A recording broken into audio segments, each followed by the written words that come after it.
We haven't even started yet. Yeah, This is going to be the intro. Welcome back to Whiskey Moments Podcast. I'm your host, Pay McCormick. With me today, Nick Austin. What's up, man? What's up, We'll dude? toast it up. Clouds gone by flatbed quick. Come on, I wanna see you get it on. Come on, twerk it till the break of dawn. So tell me about just you. Like, where'd you grow up? So I'm originally from a small town, Arkansas, called Haskell.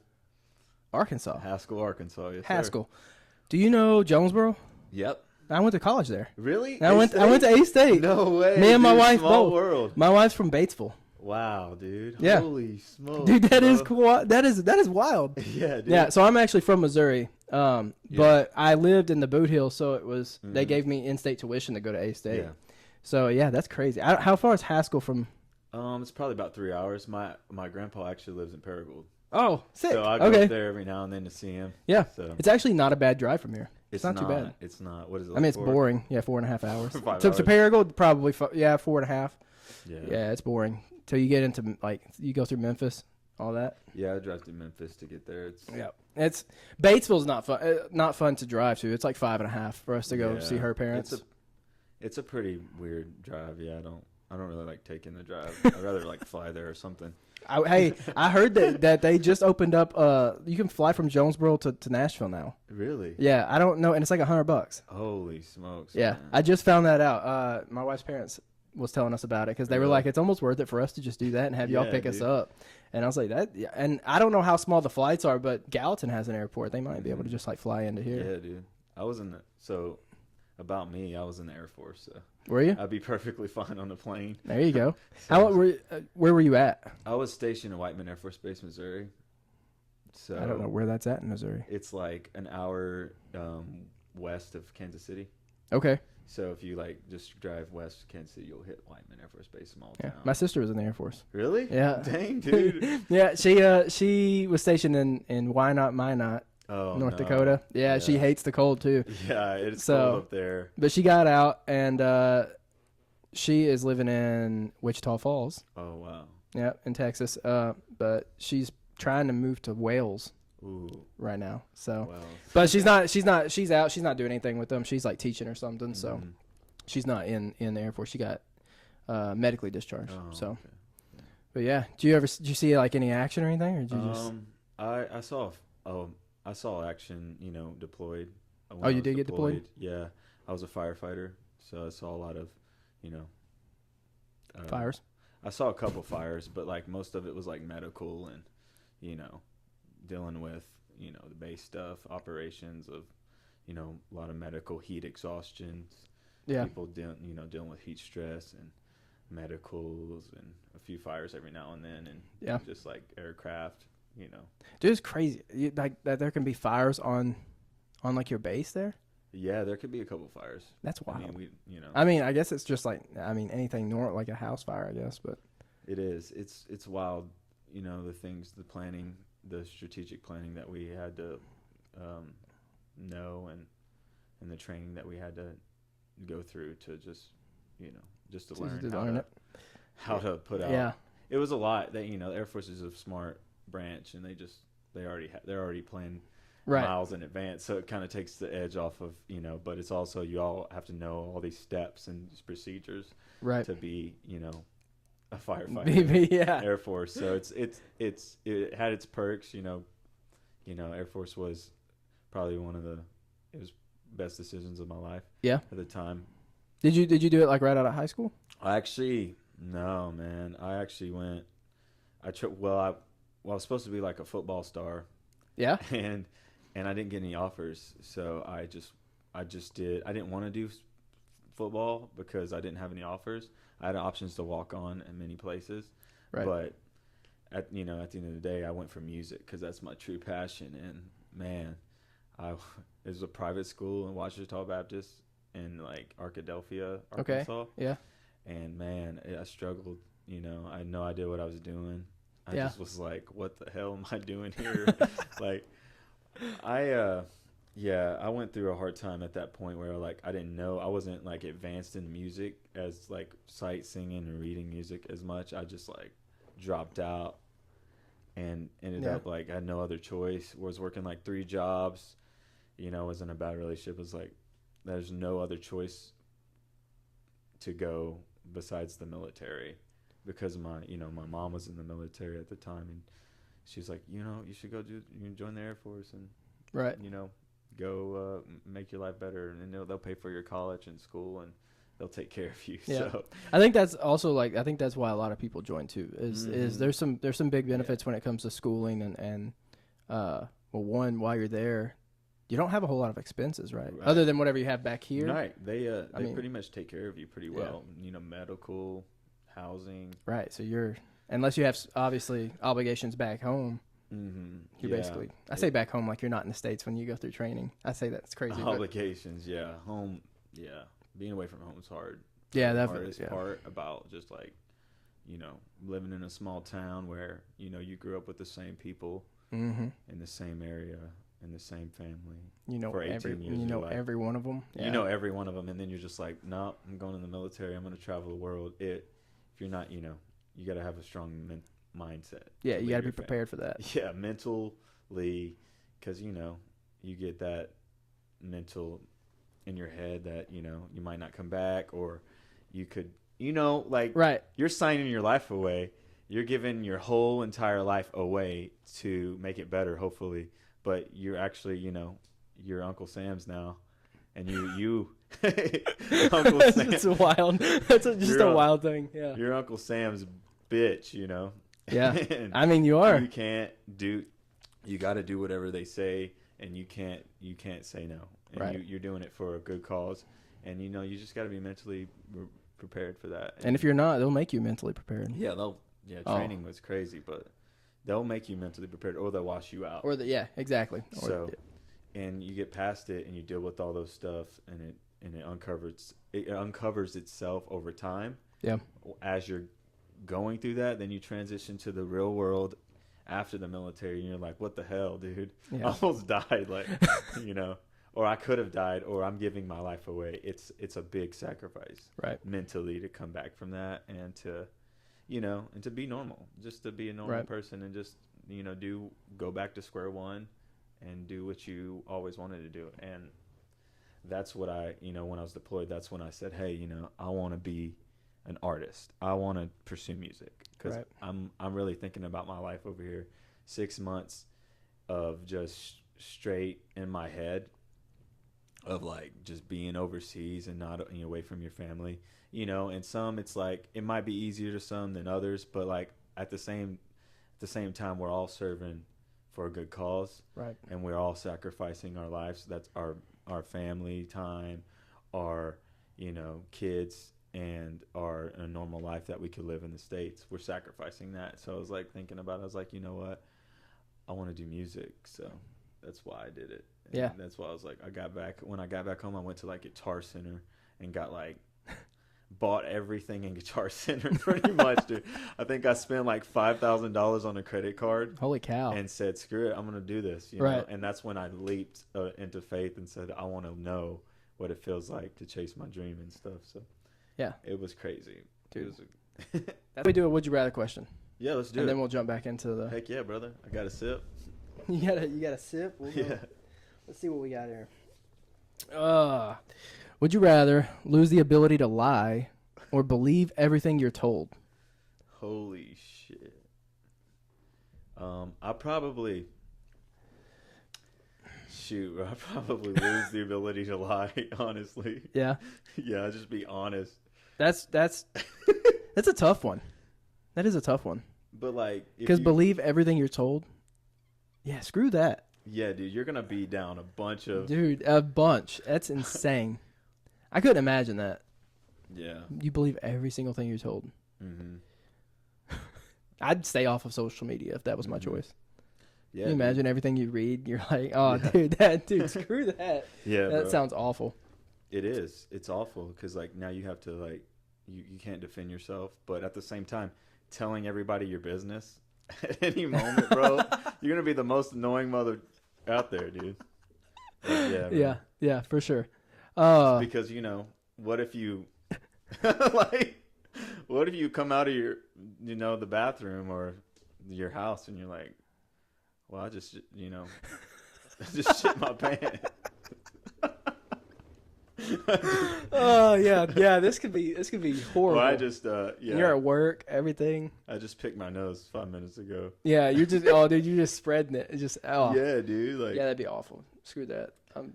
Yeah, I'm with you on that. What about you? No, I'm right there with you. I don't think I could do it either. There's no way. Well, at least everyone can trust you at that point. They wouldn't have a choice. Yeah, they wouldn't have a choice. But like the personal things that you would have to say, it just... Yeah, no. So how long have you been in music? How long have I been in music? Well, like I guess since you got out of the Air Force. So I've right when I got out of the Air Force, I was doing music at home in my studio. Yeah. But I was going to school at the same time. So it was about 6 months, and the transition out of the military was like I was doing it for a couple years. So yeah. Couple years. When did you move to Nashville? I moved to Nashville probably 2 years ago. Yeah. So that was back in like 2023, and I was a firefighter in Illinois, and I just didn't like it, so I just quit. And I was gonna ask you that too. I was gonna ask if you got out of the Air Force and then did like firefighting outside. I tried to do firefighting, and I was like, this isn't for me. I love the guys. I love the camaraderie.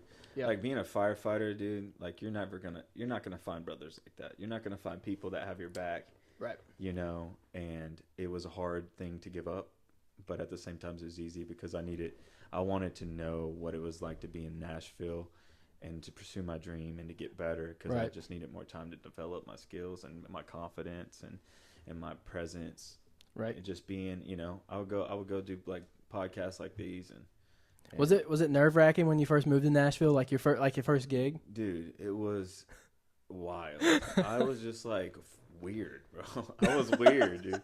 I was like, would you write with me? Yeah, dude, this sounds good, Like I was so ambitious that I just came off very like just okay. Yeah. All right, yeah.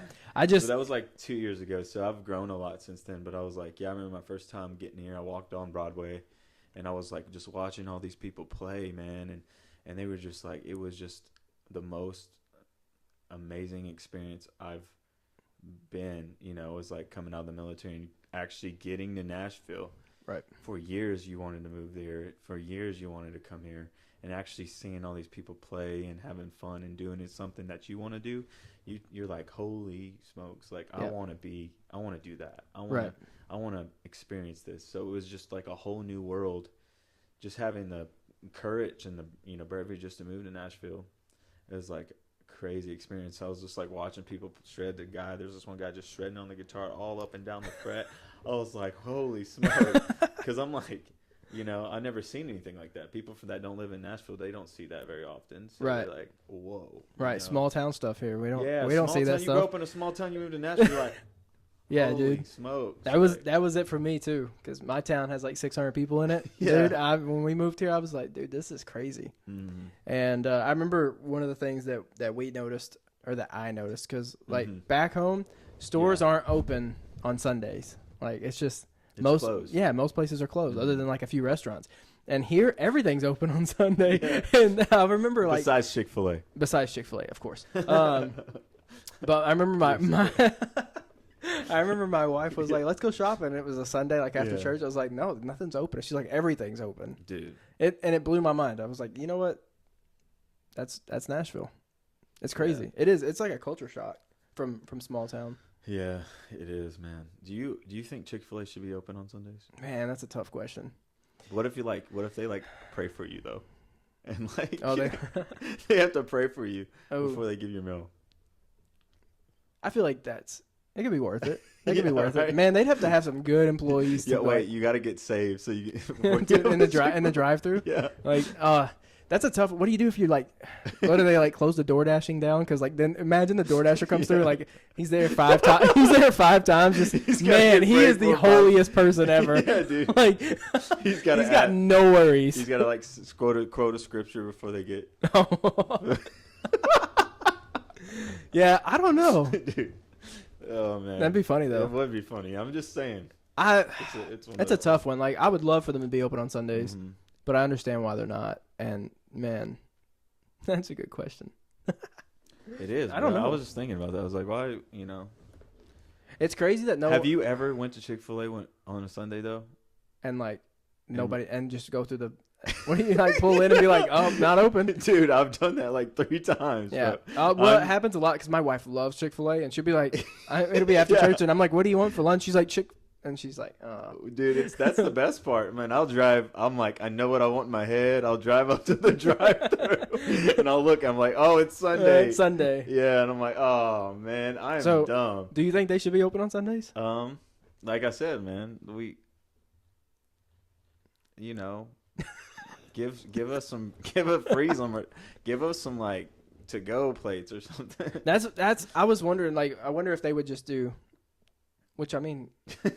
Man, I don't know. I was thinking like only drive-through, but then that's basically all it is anyway. Yeah, to go. People don't really go inside like anymore. People, like they already have them pre-made, and you can just go get them. Like, you know what they should do? They should just adopt like AI or some like robot or something, so that it's not a person. Like, yeah, dude, it's not a person. But you imagine like one person's order gets messed up, and they're like yelling at this robot, and it can't process what's going on, and it's just sitting there like, my pleasure, my pleasure. Heck yeah, no, bro, That'd be wild. You'd have to have somebody there.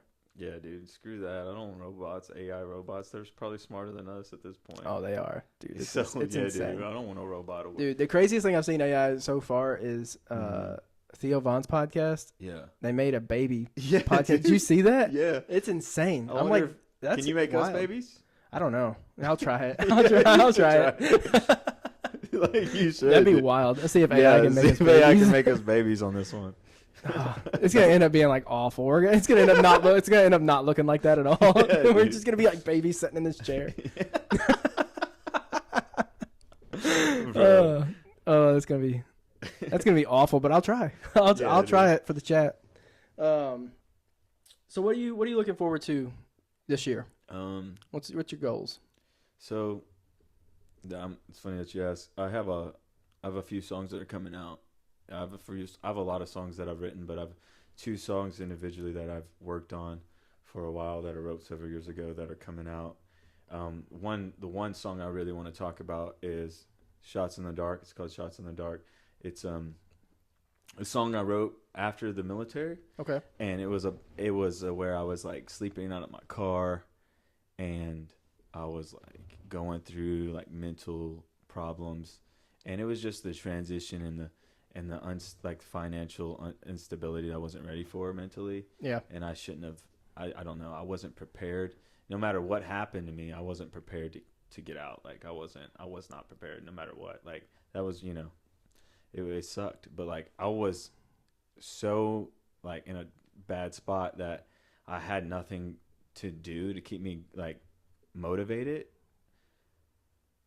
I had to like write it out on paper. I had to write a song. Yeah. So this song like means like so much to me, just as far as like, you know what it feels like to be at your lowest spot and be like, man, dude, I want things to change. Right. I would do anything for things to change. I know I'm not this person that I am. I know the circumstances that I'm in is not who I am. This doesn't define me. I want to be better. And that was the turning point of the song where it's like, I want, to take a chance on myself. I want to push myself farther than I've previously have in my entire life. So it was just, I remember writing a song, and it was like, I was calling like a bunch of radio stations, and, I was new to the whole music thing. Right. 3 years ago, I didn't know what I was doing, but like, I called this studio and in Kansas City, and they were like, hey, how can I help you? And I was like, yeah, man, I'm trying to get this song. figure out how to get these songs on the radio, trying to figure out how to tour, trying to figure out what I need to do to accomplish this thing. And they were like, man, it's a shot in the dark, like being, without 10,000 followers or thousands of dollars, you got to make money doing it. It's a shot in the dark, man. You're really not, you don't know what's going to happen. You don't know what's going to happen after you do this. Like just because you have a song out doesn't mean, it's going to be the hit song. Right. So like, I kind of got inspired by that, and I was in my room all alone.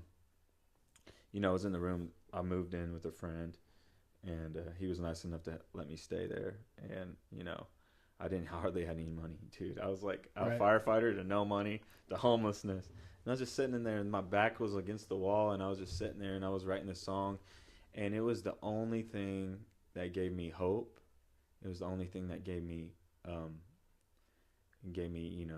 faith to keep living, honestly, to keep moving forward, to keep having hope. Like, I don't want to be just a firefighter. I don't want to be remembered as just a military guy, Right. It was crazy how all the things that I've done in my life, how I was there, and I felt really depressed and lonely because I'm like, I know what I'm capable of.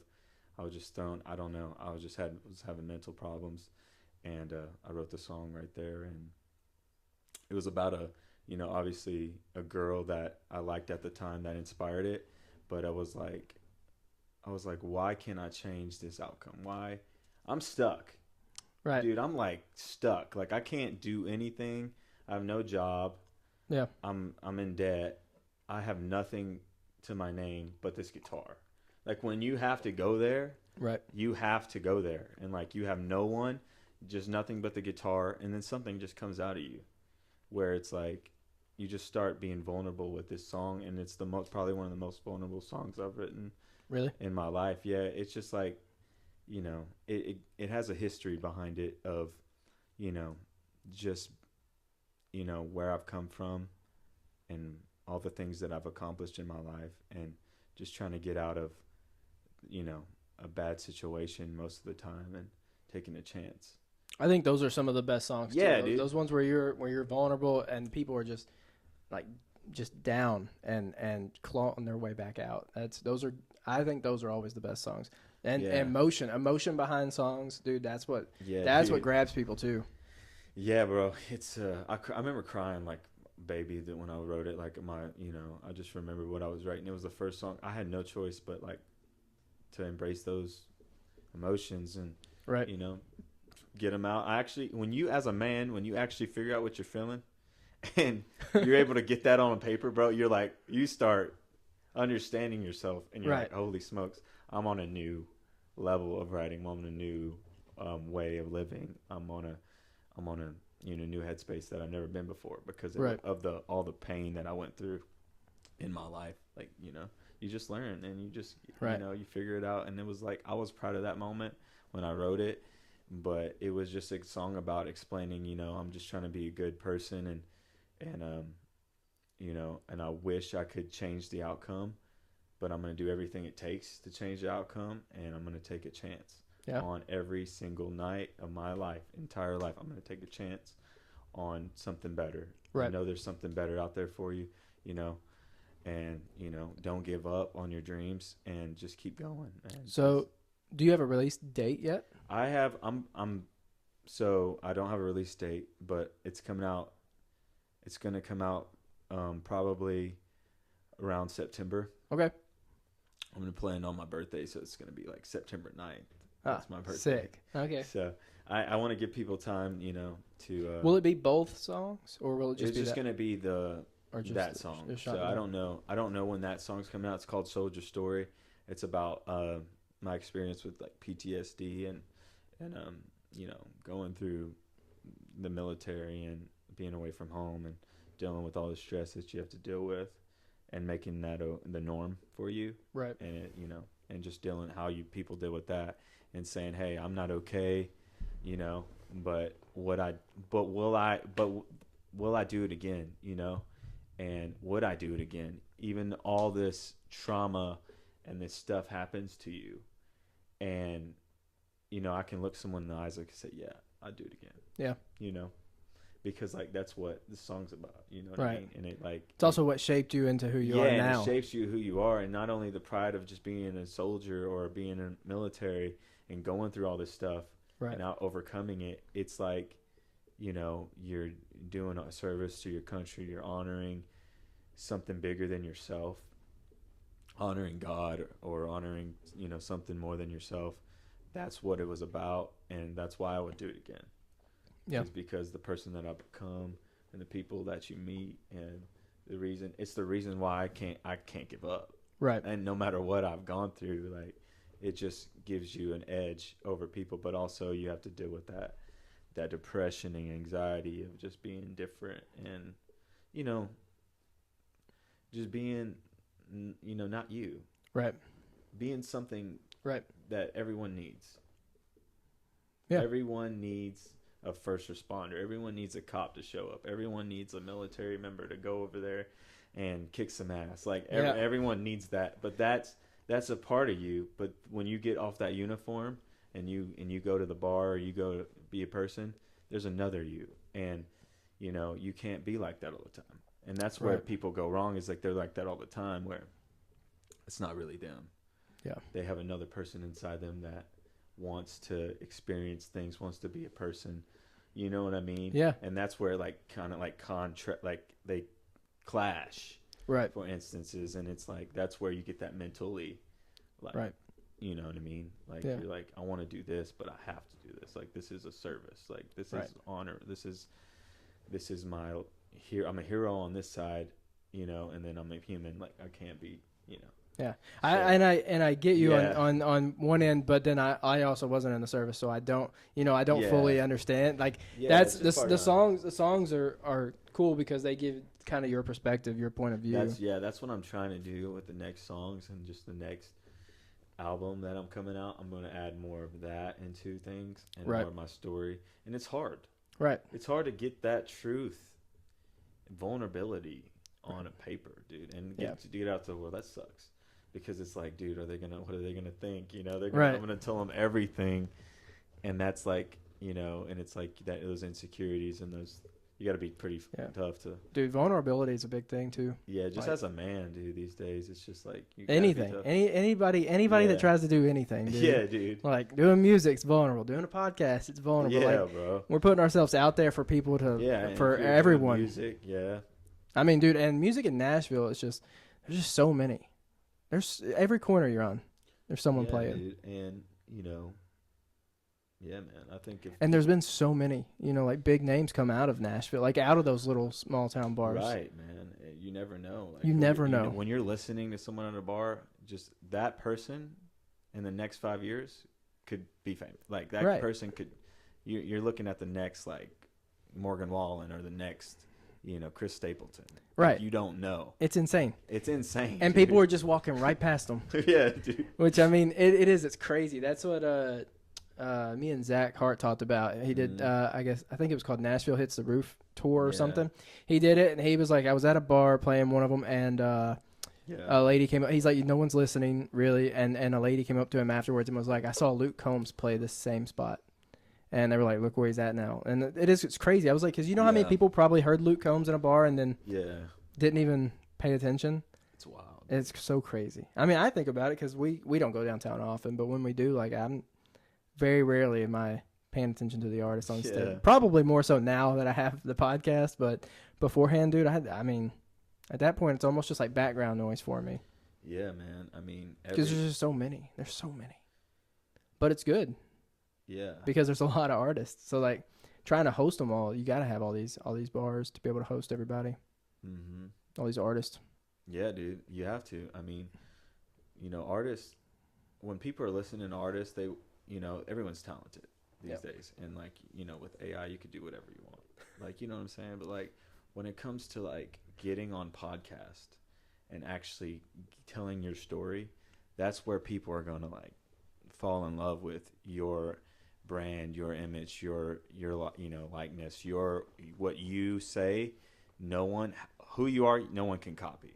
And that's a big thing about these days, is that, you know, that's where people are going to really love you, is being just real and authentic. When you know, not everything, most of everything now is digital and advanced in technology. Right. Where like they want to, you know, people are going to want to see like your vulnerability, your mistakes, you know, everything. Like, yeah. Like who cares if you mess up and I'm say a curse word or I mess up a sentence? Like that's how you know, right. know, it's real. Yeah, you're like, human. Yeah, you're human, dude. bro. We're people. We're just make humans great again. We're just we're all normal people. Make fuck ups great again. There you go. That's the slogan. That's the slogan. Yeah, put that on a banner in here. Yeah, dude. Make fucking up. Because, like, these days, people, like, you know, when they fuck up, it's the end of the world. Dude, it's so when bad. When they fuck up, it's the end of the world. Like, yeah. It's over for them. Like, yeah. They can't especially if it's on social media. Yeah. And, like, nowadays, you can't fuck anything up in public because someone's got a camera on you. Yeah, someone's always watching you. Every move, dude. And it's like... It's crazy. Like, I don't want to, like, I get it, dude. I wouldn't want to live in Nashville and be around it. Like, you can only deal with that so long. Right. Where you just want to, like, escape to your oasis of quietness. And just, dude, get away from everything. Chill, dude. Yeah, just fucking relax and never. Have a whiskey. Have some whiskey. Podcast. Have some Fireball. And some Fireball. And just fucking relax, bro. Yeah, dude, that's the dream. We got another question? We got a few. Heck yeah, dude. Let's see. Oh, here's a good one. Would you rather give up traveling or celebrating holidays? Oh, shoot. Man. My gut's saying, man, I haven't seen the world yet, dude. I know. Me either. Fuck. Dude, I don't know. How far can't I travel? That's the question. Like, is it out of state traveling or is it like down the street traveling? Dude, I can't travel down the mailbox, bro. I hate staying stuck in one place. I'm giving up holidays. Yeah, I think I would have to as well, and that's hard. That's hard, man. Yeah, dude, just call it a different day. Just call it like, just every day's a holiday. Fuck it. It's not a holiday. It's a party day, bro. Party day. Just wink at them and be like, yeah, I'm thinking about you. Here's a gift. Yeah, it's cold outside. This is close to Christmas. Is birthdays?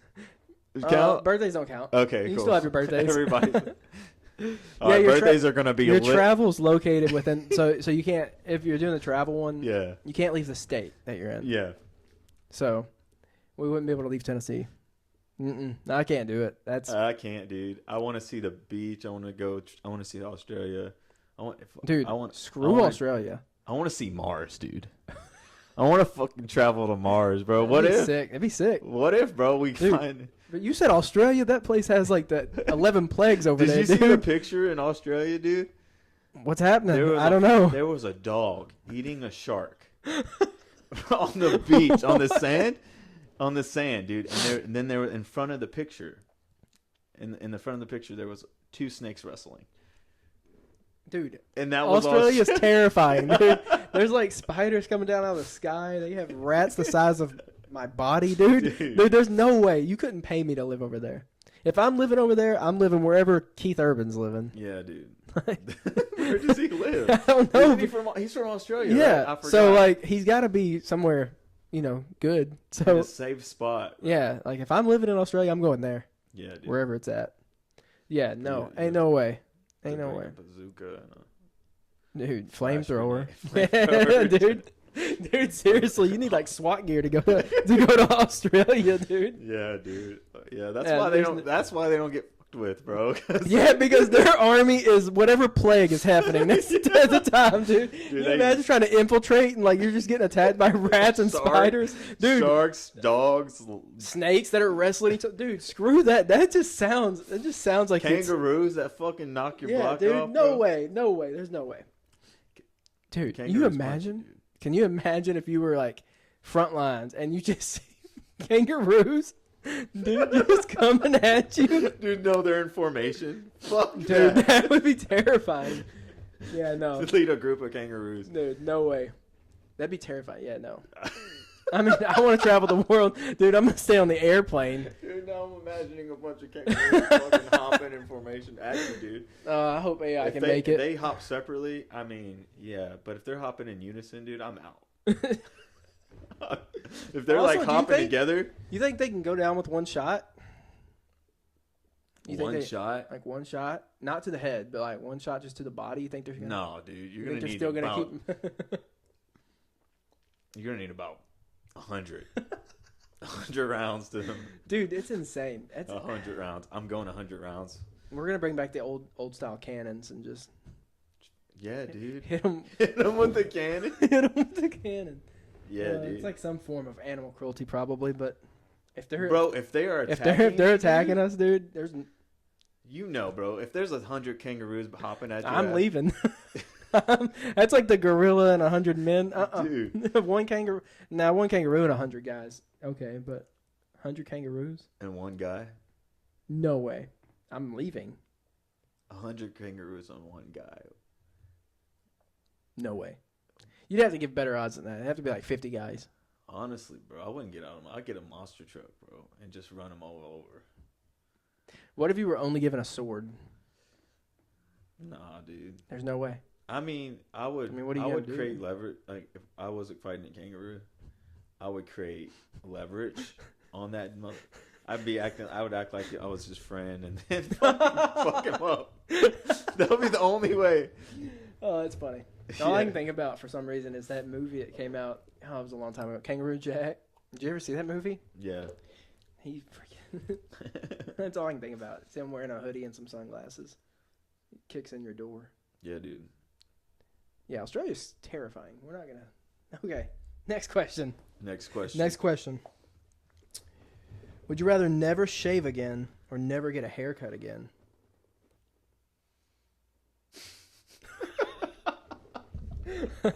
That's hard, dude. Yeah, it is. Because I don't know which one.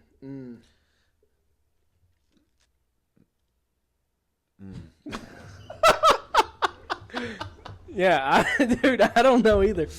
I'm gonna have to. God, I'm probably never gonna cut my hair. Yeah, I don't.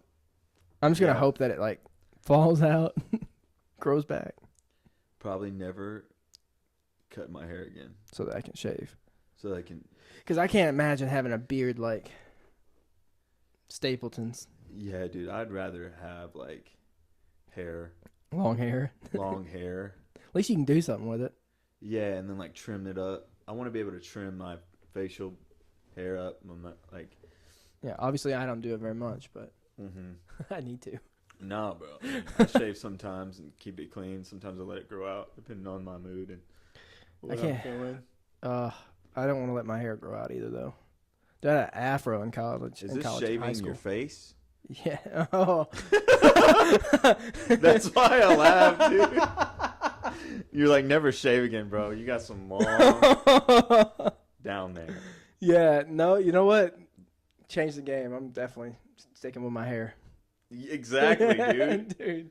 Because when, you know. Awful. Oh, my God. It's like down to your knee. Oh, my gosh, bro. It's got dreads. It's got dreads, bro. It's a Bob Marley. It's Bob Marley. Dreads down there just falling between your legs. Oh, dude. That's awful. I know, all I can think about is the summertime. Yeah. Imagine wearing a bathing suit. The braids just hanging out. Dude. Bro. Screw that. Yeah. That is one of the... That's a good question. That's a funny one, dude. You should ask everyone that. Dude, you were in Rolling Stones magazine. I am. Or featured in Rolling Stones magazine. I am. I was fortunate enough to be featured in Rolling Stones. Yeah, so how'd that come about? Well, man, I've been working with, his name's Drake Tiggs, but I've been working with Drake Tiggs. Yeah, I think we follow each other on Instagram. Yeah, I don't know him, but he's a really good guy to work with. And, yeah, what is his title? What does he do? He's a marketing manager. Okay. And really, works with like artists. I don't know. Like he works with a bunch of artists every day, and he's a really good manager.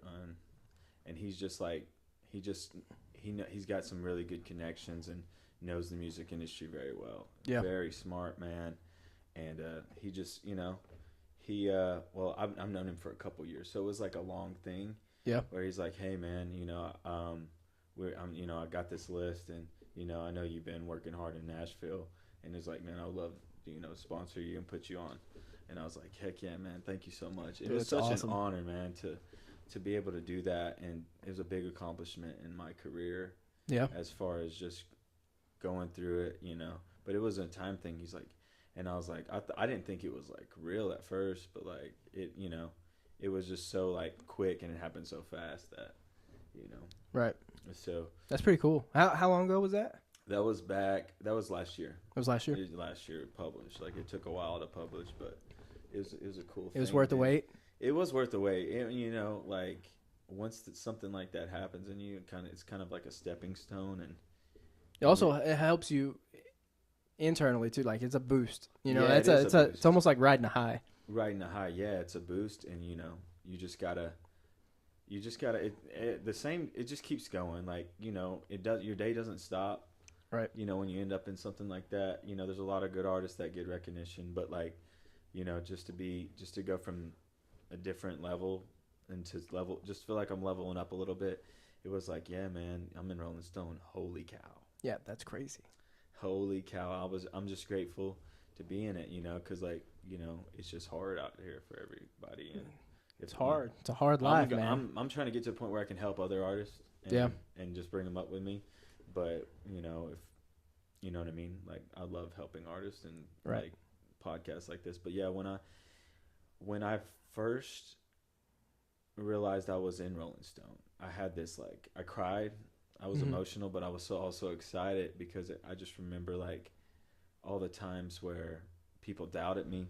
Right. People said I was delusional. People said that I wasn't going to make it. Like, I wasn't going to make it in Nashville. I'm not trying. But it's obviously shows in that aspect of, like, just being in the room when you don't feel like it. Being in the room when you don't want to. Showing up to a podcast when you don't want to. Going to play a gig when you don't feel like it. Like, you just go driving 7 hours to meet with a writer. Like, it tells a lot about your character. And I was just able to be in the right room, right people, and display my talent or display what I can give, and someone noticed that, and I was in Rolling Stones. Yeah, it's awesome. It is. It's I'm like, it's a blessing for sure just to be in that area. And I was like, holy smokes, like, what can actually happen? Like a couple years before that, I was like manifesting in my head. I was like, in 2024, I'm going to be artists to look out for, country artists to walk out for, whatever it was. But it kind of manifested. It might not have been the exact way I wanted it, but it's a milestone in my career where it's like, what's next? What could happen? Right. Like, I really believe in myself that much. But, I want to, like I said, I'm more like, I want to help people get there. I'm not like, I was a firefighter in the Air Force. Like, you could take that, or, I was a high school football star. You could take that. But, like, at the end of the day, you have a platform and a brand and an image to inspire people and to be there for them. And that's what I love doing the most was, like, but it was like rolling, it was and good. you have to watch out for yourself because obviously, like, no one's going to watch out for you like you watch out for you. Exactly. And people talk, people, doubt you, all this stuff. Yeah. But everyone doubts you till you make it, and then everybody wants to be right beside you. Yeah, dude. That's insane. It blows my mind how people are like that. Like, dude, don't watch my stuff. Don't do any of that. But then, all of a sudden, you got a few thousand followers. Oh, hey, I went to high school with that guy. Yeah, man. I've learned a valuable lesson being an artist, and I would want to share it with people. But, like, when you're around people that don't believe in you, you have to remove yourself completely. You have to. And, knowing all that, with that said, now you get to another level when you're in Nashville. You get these people that want to do what you want to do, but everyone's like crabbing at the top, trying to get, trying to become famous, trying to do, trying to one up people, competing with each other. Right. And, it's really, you have to remove yourself from toxic situations that aren't healthy for you, even though you might be looked at as a bad person. Right. Or an enemy or a villain. Like, you have to remove yourself from those situations.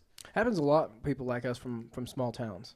Because I think it happens a lot to people from small towns. Yeah. Because like we know everybody, so everybody wants to like be known by us if we make it. You know what I mean? Yeah.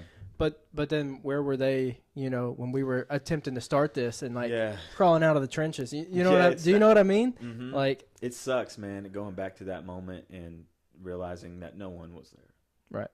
You and know? like I'm fortunate enough to have quite a few people from back home that watch. Obviously, like not everybody, but quite a few people do, and I love them. You know, I'll talk to them every time I go home. But yeah, dude. But it's people that like don't watch, don't follow, don't do anything, and then if it does take off, you know, or say I have someone on here that's huge name, and they're like, oh, you know, you want to FaceTime me while they're there? No, I don't. Like, you know what I mean? Like I feel like that happens a lot, and I've noticed too with the other artists that I had on here, the smaller artists all have everybody's back in Nashville. It seems like, you know, they were all shouting each other out, shouting out their producers, like they're right, like they were just.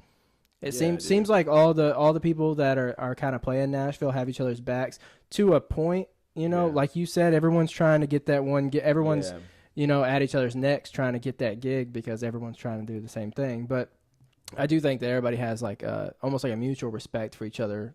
Yeah, it's as far as music, you know what I mean? It's there, yeah.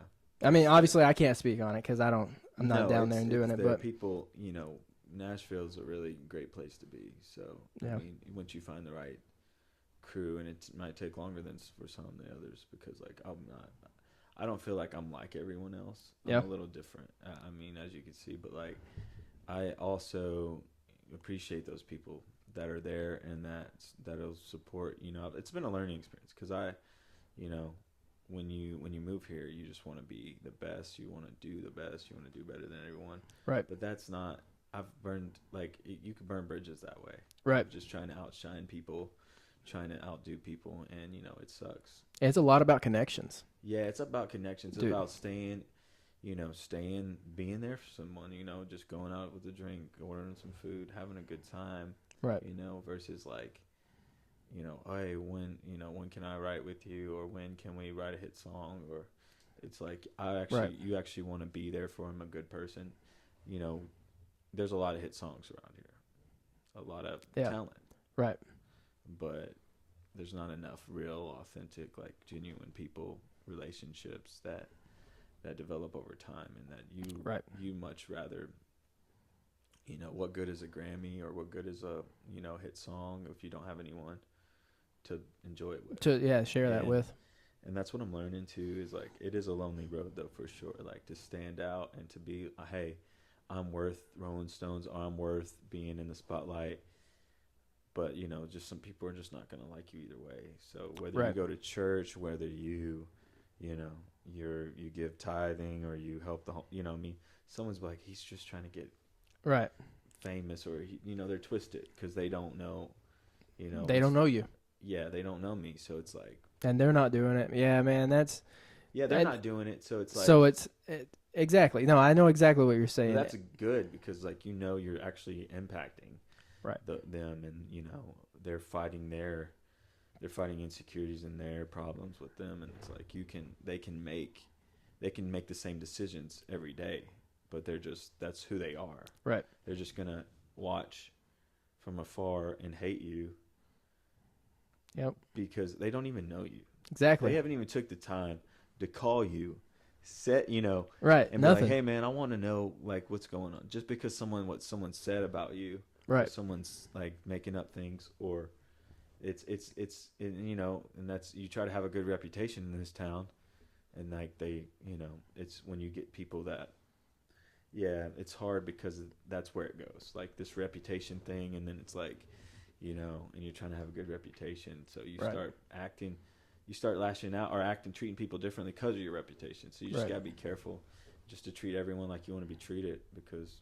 I think social media plays a lot into that too. Like I think social media is great for like what I'm doing for artists, posting content, like all that, it's fantastic. But man, it is an evil place. It is, dude. Dude, like you can go down some dark roads, and people can be brutal on there. So yeah, man, it's like, and it doesn't make sense. They're all behind a keyboard, man. You ain't gonna ever see any of those people in person. Yeah, dude. It's like, yeah, man. It's like get off your phone and go do something productive with your day. That probably make it. Yeah, go do something productive, you little dude. keyboard warriors. Yeah, dude. Like, it just makes no sense. Why I don't understand why people want to take happiness away from other people. The easy route. Right, because they're not happy. They're just not happy. They're not happy with their life. Yeah, bro. Dude, be happy. Be happy. Be happy, people. And watch more whiskey podcasts. And watch more whiskey podcasts. Yeah, where we drink whiskey. We're gonna toast. Look at that. See, whiskey. See. So I've got to ask because, tailgate twerking. Hell yeah, tailgate twerking. Make that thing no work, girl. Back it up, swirl and twirl. Yeah, it was funny how that song came out. Dude, that is one thing I wrote down, and I'm sitting there looking at it. Hey, it's everyone secretly, no matter what they say, they want to tailgate twerk. I know you do. Looking in the camera, watching from home. We'll drop a video of it. Drop a video of tailgate twerking. But so how did I don't even know how to begin asking about this. How did you? What made you want to write? I don't want to say something like that. You know that song. What it was like. So I was in a songwriting class. Okay. At Dark Horse Institute, and and I was like, and I was just thinking about these catchy phrases in my head where it's like, they're like, let's come up with catchy titles, hooks, and I've always been good at hooks, and they're like, and I'm like, and we were just because I've been writing for years, and I'm like, tailgate twerking, so funny. And I told the guy, and his name's PG, but I told the guy, he's like, that's a great idea, Nick. That's catchy, tailgate twerking. So then you took it and ran. No, I'm like, you know what? Something good. Something's going to come out of it. It's funny, whether it's a fun song or a fun dance or, just something. It was like tailgate twerking. And I'm like, man, that's a really good idea, And one of my friends is like, before that, one of my friends, good friends, and he's like, you should write a twerking song. Like, there you go. And I'm like,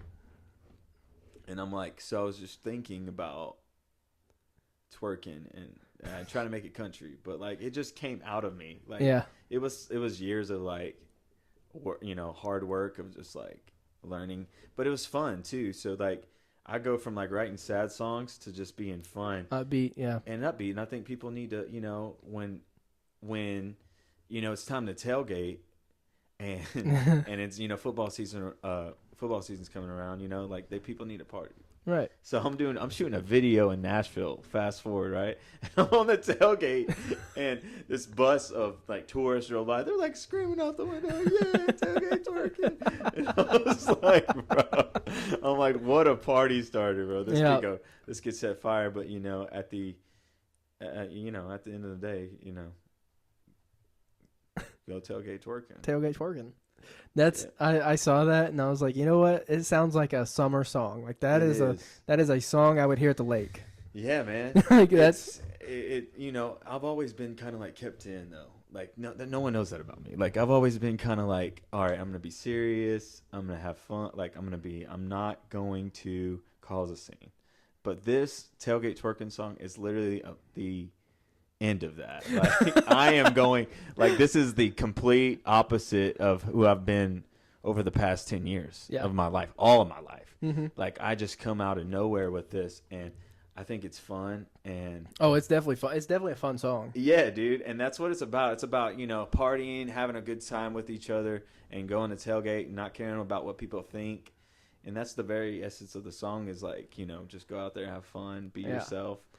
Go tailgate twerking.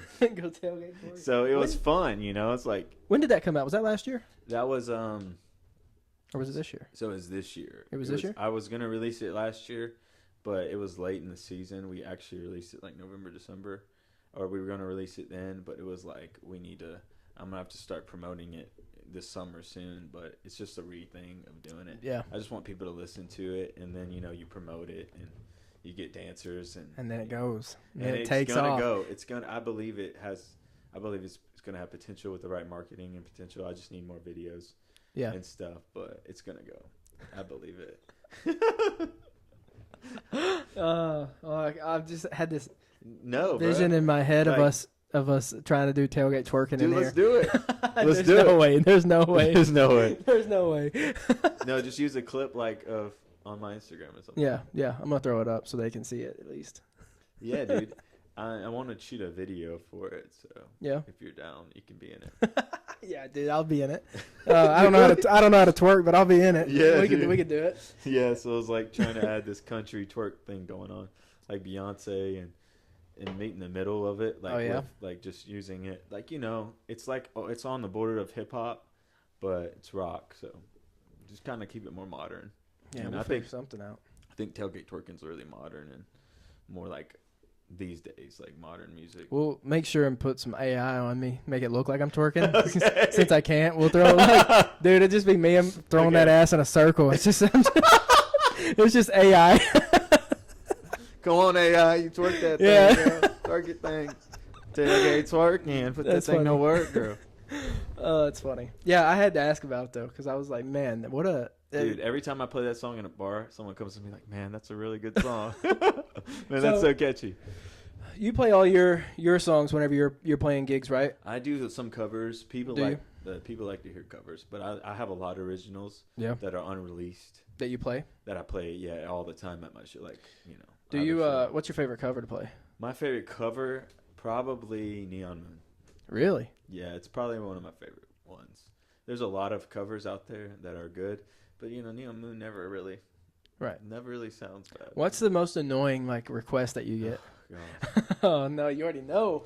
Dude, probably Tennessee Whiskey. Really? Get that a lot? Yeah, probably in just Nashville in general, people hate that song, bro. It's like it's just overplayed. Yeah, dude, it's just overplayed. I mean, if you throw your own spin on it, and if you can do it, people love it. Right. Tourists gonna love it. Tourists, it's like it's like, oh my gosh, another Tennessee Whiskey song. Like, right. It's like, it's just annoying, and it's annoying. It's like, just don't play. Every time I ask someone, hey, what song you gonna play? Then you have some people just be like, whatever you do, don't play Tennessee Whiskey. I'm like, bro, and that's when I realized Tennessee Whiskey in Nashville. Yeah. It's just it was popular. Right. It was super popular. It's still popular, and it's a good song. It's just I think it's overplayed. It's overplayed, and when stuff's overplayed, people get tired of listening to it. Yeah, but it's annoying for sure. So, I've always wondered that, because people come up when people come up and request. What if you don't know the song? You just tell them. Yeah, man. You'd be like, I'm sorry, dog. Sorry, dog. Ask something else. Ask some. Ask. Hey, that guy from the crowd probably knows. Oh, come up here. Dude, and you just got fired. Now he's the new singer. That's all. That's the only song he knows too. The drunk guy. Yep. That's the only song he knows. Yeah. That's funny. Yeah, that's good. And then they pay. Sometimes they pay you to sing and stuff. But it's funny. That'd be nice. Yeah. It'd be nice if they paid you to sing. Depending on the situation, I've had it was a girl's birthday. Yeah. And she was drunk. And I was singing, and she's like, it's my birthday, and I want to sing Tennessee Whiskey with you. Dude, she got up on stage and completely embarrassed me. But it was probably one of the best birthday, Right. I sang happy birthday to her and let her sing on stage with me. Dude, there you go. Look at that. That's she. I don't know if she's gonna remember it, but hopefully she does. If she was that drunk. Dude, Nashville's known for that. That's just everybody comes to Nashville to get drunk. Yeah, dude, it's a good time. Get sloshed. 21-year-olds, bachelorettes. Dude. Yeah, dude, it's a good time. It is. It's a good time city, It's just, dude, I can't even see the street on the weekends. Like, where's the street? Like, dude, I just don't. I feel old. I don't go down there anymore. I play down there, but I don't go down there every day. Like, it's just. Yeah. You're in a good spot though. I love Franklin area. Franklin, Tennessee. Dude. Yeah, man. Franklin's nice. It is. It's peaceful. Yeah, you got a lot of California tourists. A lot of people from different coming there. Right. And they just hit the jackpot because it's a really good place to live. Yeah. Franklin's super nice. We almost moved over there last year. Yeah, dude. It's a really good place to live. They have good, little small bars down there, and yeah. You play at any of those? Yeah, I'm playing. Yeah, I play there. I play at Kimbrough's, and so they got Soul Shine, Kokomo, and then breweries down there. It's pretty cool. I've been playing there more just to. I just haven't. I don't think I've ever been to into Franklin for that reason. Yeah, you know what I mean? people pretty well down there and artists pretty well. They don't make you. That's play. good. They make you play for 4 hours. You know, it's kind That'd of be like crazy. Dude, that's a lot. Oh, Nashville, bro. It's a lot, dude. They make you play for 4 hours? 3 hours. I feel like there's so many like interchanging artists that I honestly thought that artists only played for like an hour. Yeah, they don't. I mean, in most areas it's like 3 to 4. That's insane. Yeah, and if you were playing like, I believe I've heard like people making like 60 to 80 grand just playing Saturdays at a bar with tips. Oh. Just once they get that, that's every gig Saturday night. Right. It's like they're making lots of money down there. So yeah, that's crazy. I didn't think it was that lucrative.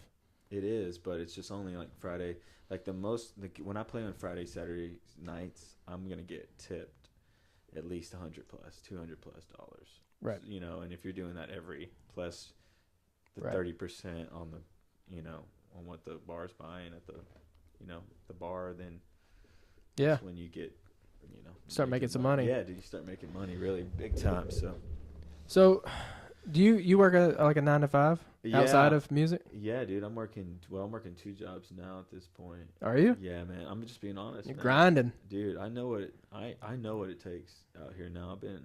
It's tough. I mean, it's expensive out here. Music. Yeah, I've been in music for 2 years already, and it's like everyone's just asking for money, service money, and it's like, who's gonna pay all these artists? Who's gonna pay for all these services? Who's gonna, you give up your life a couple times and you have no money. Yeah, I could see why everyone's asking for money. Everybody needs some, some pie out of the pot. A piece of the pie. Yeah, piece of the pie. I think that's what she's looking for. Yeah, some of the piece of the pot. I don't know if I want a piece of the pot, but I might take a piece of the pie. Edit that out. I'm leaving it. Okay. Yeah, bloopers. Yeah, no, that's cool. Yeah, man. Like, it is what it is. But what do? You mind me asking? Yeah, so I'm working at a paint company right now. Oh yeah. Company. Yeah, I'm just like. Like you're painting, or you're selling paint? I'm selling. Oh, okay. I'm a salesman sells, and it's just something to make just extra money. Extra money and like things like nice equipment, good players. Right, all that stuff costs money, man. Yeah, dude. A good mix, Dude, everything. Yeah. Everything with an artist, anything with music costs money, dude. Yeah, like new guitars, fancy equipment that sounds good, fancy players that recording, background vocals. Dude, like, everything. You're talking to, it's a lot of work. Once you know all the pieces now and you realize the game, like people aren't just going to do stuff for free. No more. Like, and you just have to know that. Once you know that, like, and you know what to do, you know how to go on tour. I know how to go on tour. I know how to book it. I know how to get a radio station. I know how to market myself. I am, I've been doing it on my own. Like, I've learned so much from so many people. Right. But I know once I get a certain amount of money, like in my bank account, I'm going to tour the country. I know exactly what I need to do. It just takes that's why I'm just independent right now, and that's what record labels have over. They distribute, they help you. Yeah, they get you. They tell you what to do. You should probably post 5 times a day. It's a lot. Right. They know all the. They have the connections already. Right. The radio station. That's what they sell you, man. The radio station connections, the marketing, Yeah. They know all the places to record. They know all the people that do. Like, they know everything. Yeah, and it's like even though it costs. Right. They're just paying more, so it's like more money here, and it's like, yep, gotcha. Oh, he's paying me $1,000, and this guy's $250. All right, I'm gonna do this guy. He's priority. And then you get all that. You get all those thousands, and those people coming to the money, and it's like, well, all right, you're next. Like some other guy that just started, and you just learn from that way, and that's why it's hard. Yeah, because you're playing with chess pieces with like money and learning how to, because talent, it's good, but you have to work hard too. Right. That's why I'm working really hard. 2 jobs, military stuff, all that.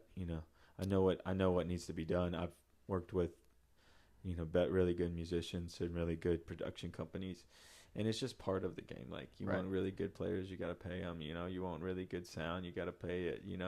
They're not gonna. You want everything. You got to take pride into your business and your brand. Like, you can't just be like, oh, I'm not going to do anything. I need something to give you, or, and it just comes with the territory of being in Nashville. So being out of the Air Force, are you still Is it? Do you have like a reserves or like a? I was in the reserves. I'm done. I'm clear. You're not. Out. You're clear. Yeah, I'm clear. Yeah. But I'm just curious. I didn't know how that worked with the Air Force. I don't know how it works with any of the military, but I didn't know if like once you were out, like you're like fully out. You know what I mean? Yeah, I'm fully done, dude. Uncle Sam doesn't own me no more. That's or does he? He might. He might. I don't know. I think he owns everybody. So, let me see. I think I got another question in here. Yeah. Oh, here you go. This is a good one. This is a good one. Would you rather be so afraid of heights that you can't go to the second floor of a building, or so afraid of the sun that you can only leave the house if it's a rainy day? Holy shit. That's tough. So either can't go outside in the sun or you can't go above one story. I think one story. I think so too, because like, man, you're gonna be so depressed if you can't go outside unless it's rainy. Yeah, dude. Like you gotta have some sunny, dude. That vitamin. You gotta D. have some sun. You gotta have some sun because, You especially artists, man. The vitamin D. You gotta throw vitamin in there. You can't just say you gotta have that D. You gotta have that vitamin D. That vitamin D. Yeah, no, I agree. I think, yeah, that sucks. Wouldn't be able to go in my apartment, dude. It's second floor. I'd have to move this down to the garage or something. Bro, yeah, I get that part, but like, sunlight's more important than living high. Well, being outside in the sunlight, dude, you couldn't go to the lake. You couldn't play shows out in the summer unless it was raining. Yeah, dude. That sounds awful. Yeah. Sounds terrible. Next time we do this, I'm going to ask you. You're going to ask me questions? Yeah. Like, yeah, so, So, actually, I'm going to ask the questions today. I'm just kidding. Would you rather? Would you rather? That's what I should have named this podcast. Would you rather? Yeah, no, that's all. That's all my would you rather questions. Dang, I wish there was more, dude. I'm having fun. That's what everybody said. Everybody loves would you rather questions. Yeah, it's hard to come up with some of those. Mm-hmm. Actually, I don't come up with them. Google does, but it's hard for me to pick. It's hard to pick and choose would you rather questions for people that you don't know. Yeah, dude. You know what I mean? Like it's tough because I don't know how anybody's gonna respond to them. Yeah, I'm trying to think of cool ones too. There's a lot. I've had some other ones like let me think of one. If you had like 1,000 grapes in front of you and one of them's poisonous, how many? But each grape's worth $50,000. How many are you gonna eat? 1 in 1,000 chance. I probably eat 3. 3? I eat 300. 300. Okay. Yeah. I'm like, see, I always tell people because one, like 300 grapes is a lot of grapes. It's a lot of grapes. But I feel like 100's a good healthy, because you got a 1 in 10 chance there. You know what I mean? Yeah. Like not too bad. But also you can't just say like 2, because if you got that many grapes in front of you and you eat 2 and nothing happens to you, you don't die from the one poisonous one. You're going to eat a few more. You know that. If you eat 2 and you got $100,000, you're going to eat a few more. That's a good one. Yeah. So definitely want to get your mind going. I probably just eat 3 and call it. I'm out of here, dude. 150,000? Yeah, dude. I'm going to buy a new do a lot. You can do a lot for 150,000. No. Yeah, I'd probably eat. I'd say at least 10. At least 10. You know what I mean? At least 10. I'd be set. Yeah, dude. For a while, anyway. But see, it'd be hard because I'd eat 10 and I'd be like, man, that was just 10. Let me eat 3 more. Yeah. And then maybe let me eat 2 more. You start getting greedy, and then you're going to end up eating the poisonous one. Yeah. Like dead. 16 grapes in, you died already. Dude, whoever put the poisonous grape in the front of the lid. Yeah, dude, there was someone that wanted to try it. They wanted, not like actually try it, but they wanted to go get like 1,000 grapes and put them in a bowl.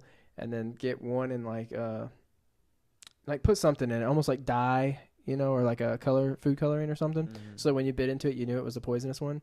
But have someone put 1,000 grapes in front of you and see how many you get through. Dude, that's crazy. I never thought of something like that. Yeah, but also that's a lot of grapes. It is. You know how many grapes you're gonna have to buy to get 1,000? Dude, you're gonna. Dude, so many grapes. You're gonna You're gonna bleed out grape juice. Bro. You're gonna piss out grape juice. Dude, it's just gonna be grape juice. Like, I didn't think about that. I don't know. There's probably got to be some sort of medical condition if you eat too many grapes. Like, there's got to be something. Yeah. I don't know what it does to you. Shrivel you up like a raisin. Too much fiber and. No, you know, there's fiber in grapes. Yeah, dude. Isn't there? Fact check. Fact check. Is there fiber in grapes? I don't think there is. Is there? I don't know. We'll see. I don't know if there is. We're gonna find out. I thought it's a fruit.